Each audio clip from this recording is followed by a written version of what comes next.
Hey everyone, welcome to Software Testing Mentor and RCV Academy, and in this video we are going to understand about shift left testing in detail. So in the traditional development approaches, for example waterfall model and V model, these were phased approach, and as the name itself suggests, waterfall, so one phase after the another. So that means once the work in first phase was completed, only then the next phase used to get started. This was how the waterfall development approach was. For example, requirements used to get completed, fully frozen and approved, then the design will start. Once design is frozen, then development will start. Once development is frozen, completed, then testing will start. So the testing activities or the test execution used to commence very late in the development life cycle, and this was a major flaw. And major challenges used to come because the defects were identified very late in the cycle and the feedback loop was very late. Because of this, new software development models were introduced. For example, Agile software development approaches, wherein Scrum and Kanban are there. So in the Scrum, if we talk about Scrum specifically, the intent was not to have this phased approach,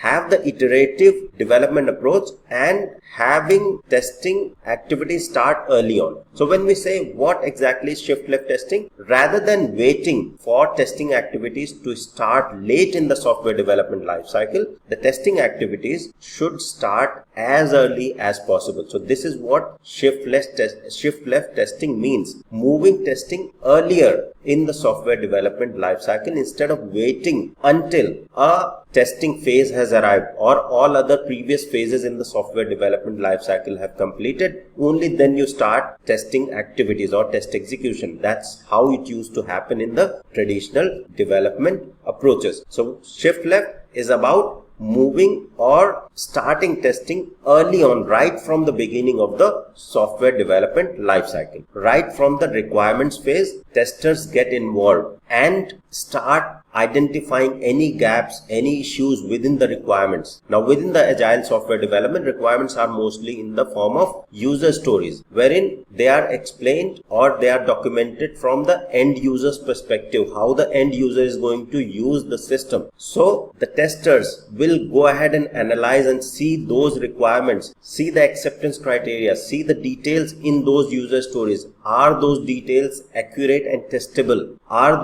Is there any gaps in those requirements? Then if there are any issues, the testers will provide feedback and rectify the issues then and there. So this is shift left testing, involving testers early on or starting testing right from the initial phases. It's not just about the testers, it's involving everyone within the team early on, right from the requirement phase, then design, development, and making sure that the issues are identified and rectified early on rather than being found in the later phases, which then makes those defects very costly. So why does shift left testing matter? Shift left testing matter because the defects that are identified later in the phases are very costly to fix. Why? Because say for example, there was an issue in the requirement. The requirement didn't explain certain feature correctly, and whatever is expected by the end user was not clearly articulated in the requirement. Now that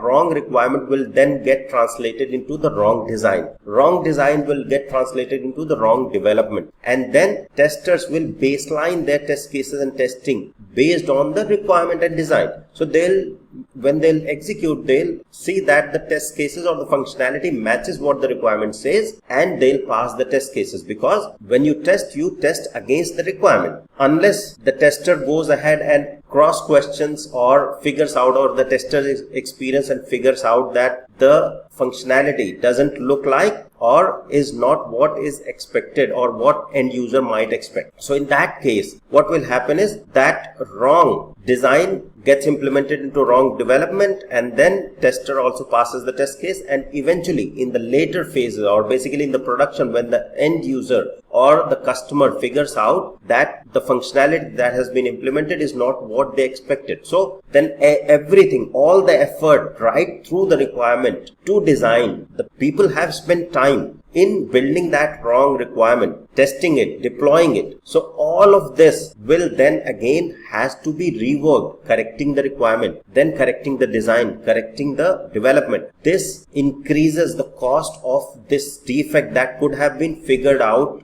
right in the early phases, right in the requirement phase itself, if the whole team and subject matter were involved right in the requirement phase, along with the customer, articulating the details, what is required by the customer. That would have rectified and saved this cost, the higher cost of fixing the defect that was found in later phases, and the defect that will be found, or the issues that are found in early phases, the cost becomes really low. So that is why shift left testing matters a lot, because the early you test, the cheaper it is to fix the defects that are found in early phases of the software development lifecycle. Now, how you can implement the shift left? So there are many approaches that are available to implement shift left. I'll talk about a couple of those. So test driven development is one of the popular approach in extreme programming, wherein the test cases are written before the code. So when we say test driven development, the testers and the whole team is involved early on. First thing is,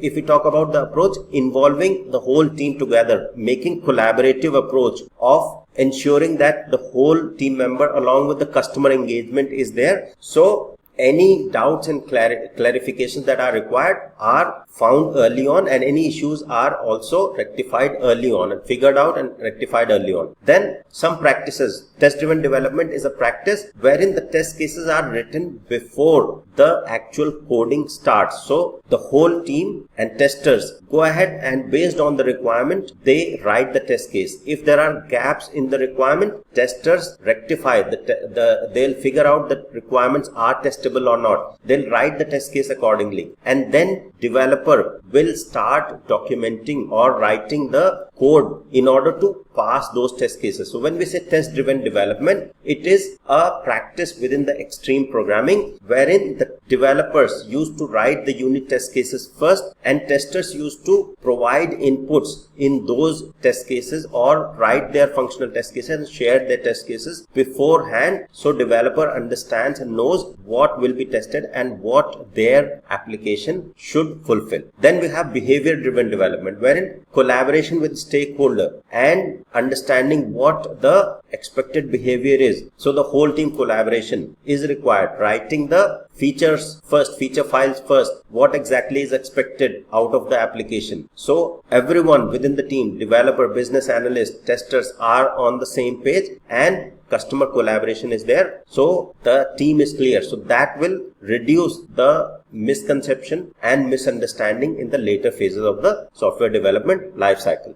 Then having the continuous integration approach in the whole software development lifecycle. So having continuous testing, so automated testing in place will also help to do shift left testing, because as soon as any changes are being made in the application, say for example developer is working on new feature, as soon as the code is checked in, then due to CI in place, the test cases will trigger automatically and results can be shared, or results will be shared on a regular basis based on every check-in. So the configuration depends on the team, but based on every check-in, the results or the test results will be shared and defects will be identified early on. So a lot of practices are there to implement shift left. Now shift left is not only about the tools and technologies, it is also about the cultural mind shift. So mindset shift, for example, collaboration, working together, and customer engagement is an important aspect to succeed with the shift left approach. So when we say shift left, everyone in the team needs to work together to identify issues early on, implement automation as much as possible, implement the practices like test-driven development, behavior-driven development, whichever suits the team, and continuous integration to ensure that testing happens more often using automated approach or continuous integration, and automation is there along with the mindset shift of working in collaboration from early phases of the software development lifecycle and not waiting for testing as it used to happen in traditional development approaches. So these are some of the key factors about the shift left testing, what exactly it is, why it should be done, how it is helpful, and how it can be implemented within the team. So that's all for this video. I'll see you in the next video with another important topic on software testing. Thank you. See you in the next one.